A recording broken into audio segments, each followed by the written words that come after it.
Shalom Adonai, Yeshua Hamashia, Hamalé, Hamalehim, Professor Gerson, mais uma vez, trazendo até você um despertar para o aprendizado. Deixe o seu curtir, deixe o seu descurtir, para o YouTube é a mesma coisa. Ajude a compartilhar o nosso canal. Hoje com o tema, a origem da religião. Como se desenvolveu-se a religião no mundo? Qual é a origem da religião dentro do contexto da espécie humana? Para aprendermos religião de forma séria, você precisa estudar o que deu origem à religião. Quando estudamos a Bíblia, exegeticamente, a única coisa que devemos lidar é com a intencionalidade do escritor do texto. Porque, indiscutivelmente, a única e realmente real em todos os textos míticos, a única coisa real que tem ali é a intencionalidade do autor, que precisa de controle social, teológico, religioso, histórico de seu público leitor. O que me deixa triste é que muitas exegeses tentam matar o autor, para narrar suas próprias narrativas anacrônicas, para controlar pela religião o público leitor e o ouvinte do seu tempo. Isso é assassinato exegético na veia. É anacronismo falso por causa da necessidade teológica comerciadora de fé.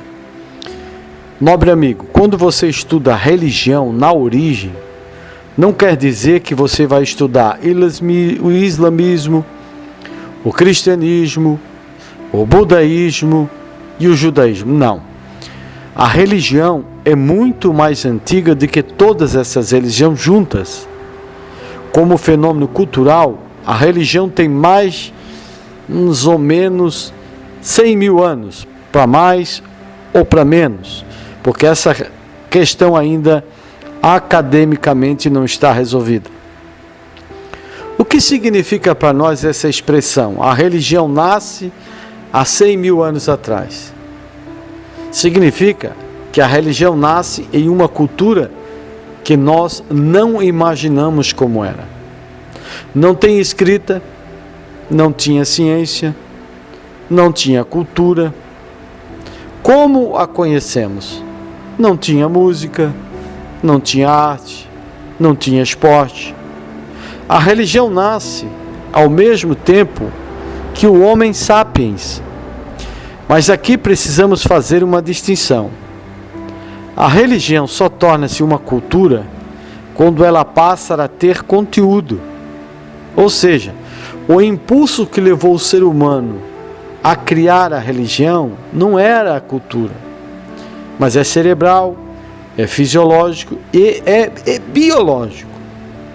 Tem a ver com a explosão frontal do nosso córtex cerebral, que passa a dar sentido às coisas e torna o homem um ser hermenêutico, que tenta interpretar a sua existência e a sua experiência de vida a partir de uma capacidade nova que recebe como uma espécie humana. E essa capacidade de dar sentido às coisas, ela nasce num vazio e sem conteúdo cultural. Isso é desenvolvido a partir do tempo e da observação da vida e da natureza. Ou seja, quando o córtex frontal do homem explode e ele passa a dar sentido às coisas, nossa espécie é lançada a uma experiência sem conteúdo cultural nenhum, zero conteúdo.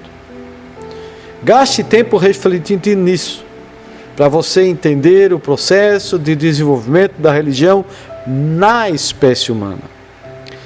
Como uma criança nasce sem diferenciação e precisa de um processo para se desenvolver, assim nasceu a religião, que vai se desenvolver a partir das experiências de vida da espécie humana.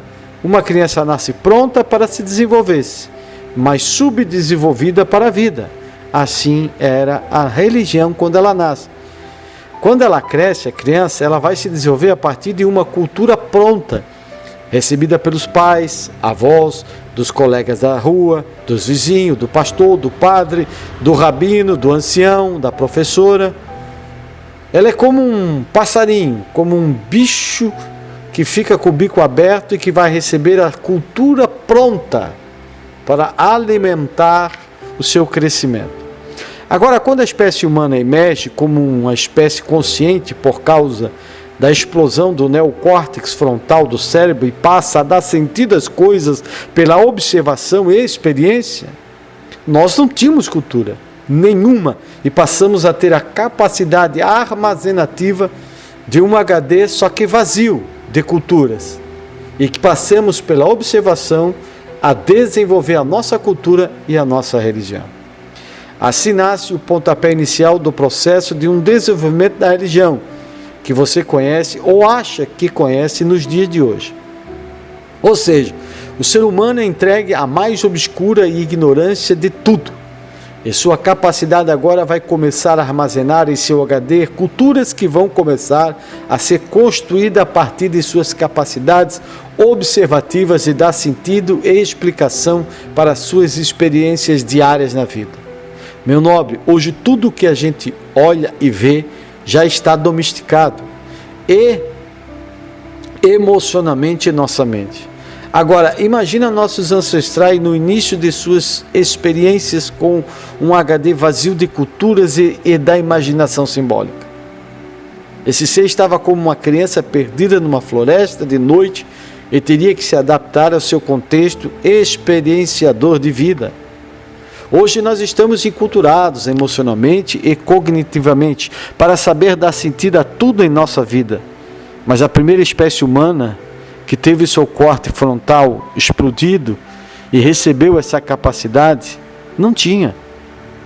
Nós não sabíamos o porquê dos vulcões, ou seja, dos raios, das tempestades, dos terremotos, porquê da noite escura, o porquê do sol da lua.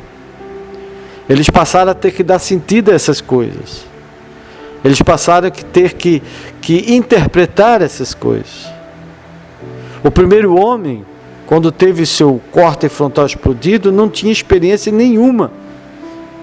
E teria que dar sentido às experiências simbólicas que estava experimentando. Quando a espécie humana foi lançada à natureza, agora não mais instintivamente, o homem agora começa a enxergar a natureza como uma coisa viva e passa até a endeusar a própria natureza. O medo agora que a espécie humana tinha da fera selvagem, agora o medo que eles tinham dos trovões, dos relâmpagos, dos vulcões, isso os deixava aterrorizados. Quando você se depara com uma erupção vulcânica, com aquelas avalanches de lama vulcânica, isso é algo terrível. É uma das forças mais violentas da natureza. E imagina que agora o ser humano teria que dar sentido do porquê daquilo. E o que se manifesta no entendimento do sujeito que está passando por essa experiência? O leva a criar e começar a dar sentido para a existência dos deuses, achando que aquele vulcão é um deus. Nesse contexto de um processo de inventar, o vulcão e os relâmpagos passam a serem deuses que querem me destruir. Sendo assim, vou oferecer um de nós para que todo o grupo se salve. Ou seja, se o vulcão quer me comer, quer me destruir, o relâmpago quer me comer, quer me destruir, então eu vou dar um ser humano para eles em sacrifício para salvar todo o grupo.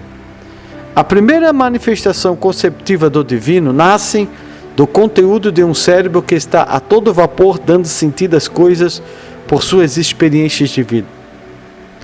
E os deuses para a religião original eram bondosos, mas também destruidores. Nós vemos isso já muito posteriormente em Isaías 45, que revela muito o conceito dos seres humanos e religiosos no pré-exílico, que concebiam um Deus mau e um Deus bom.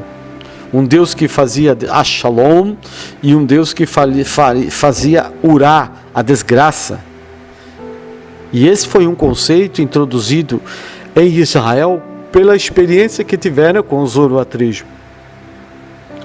Lá está escrito: assim eu crio Shalom e eu crio Urá, a desgraça. Você já pensou que quando as pessoas estão aterrorizadas, normalmente as religiões se apoderam e ficam mais fortes? Por quê? Porque o terror produz isso. O terror sempre leva as pessoas a dar sentido religiosos para a vida, ou serem mais sensíveis à religiosidade. Por isso eles sacrificavam um ser humano para acalmar vulcões e relâmpagos, pois eles passaram a pensar que esses bichos gostam de comer gente, então vamos dar gente para esses bichos comer. A religião é uma potência do ser humano de dar sentido às coisas e de sermos hermenêuticos. Quando você descobre a origem da religião, ao você ler a Bíblia, você se torna um exegeta mais poderoso, um exegeta mais isento de cometer erros exegéticos e não cair no fanatismo religioso, de querer dar sentido a tudo. Tem coisas, querido, que não existe explicação. Mas existe uma coisa que explica tudo: a experiência com Deus. Shalom, Adonai a todos. Ajude o nosso canal, deixe o seu curtir ou descurtir, tanto faz.